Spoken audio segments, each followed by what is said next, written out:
So at BPA, we think that characterization is everything in fiction. Readers love a compelling story, but only if a character's emotional journey is at its core. Author Bradbury says, "Plot is no more than footprints left in the snow, after your characters have run by on their way to incredible destinations." So, how do you write characters the reader will emotionally connect to? You might need to unlearn some of the things you were taught at school, like using a scene in which your protagonist looks at their own reflection to describe them, like describing hair and eye colour before anything else, and generally using too many adjectives. Now, there are countless examples of physical description in fiction novels that are brilliant because they create a vivid image, they go beyond the ordinary. So one example I would like to share is from The Vegetarian by Kang, translated by Deborah Smith.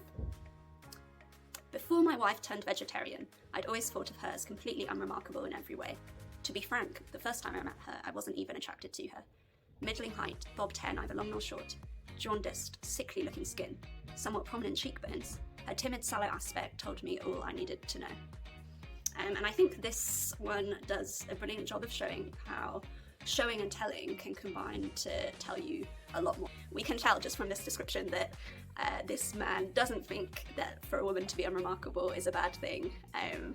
We get a sense of conflict straight away just from the description of this character.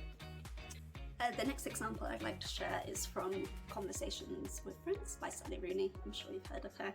"I zoomed back out and tried to look at my own face as if I were a stranger on the internet seeing it for the first time. I looked round and white, the eyebrows like overturned parentheses, my eyes averted from the lens, almost shut. Even I could see I had character." Use of the word parentheses to describe her eyebrows is very appropriate because we'll find out she is a writer. And the fact that she's decided to zoom out of this picture of herself and view it as someone else tells us she has quite an interesting relationship with her own appearance and sense of identity. Any successful author will tell you how important it is to know your characters back to front, like Gillian Flynn. She said, "For Gone Girl, I knew Nick and Amy had to be very believable, so I made iPod playlists for them and knew their Netflix cues. I wrote scenes of them in childhood from other people's point of view, a scene of Amy in high school written from her friend's POV, or Nick's kindergarten teacher writing about a parent-teacher conference night." Here's some advice from BPA editor J. David Simons about fleshing out your characters. If a character is a photographer, then if there is an engaging moment in the novel, the character will want to take a photograph of it, and they will probably want to frame it, and they'll probably want to hang it on a wall if it has emotional value to them. Later in the novel, another character might come along, an ex-lover perhaps, and still see their photograph on that person's wall, and say, "I see you've still got that picture of the two of us up there." So you have given depth to a scene and fleshed out your character not simply being a photographer, but someone who will do what an actual photographer might do within a relationship.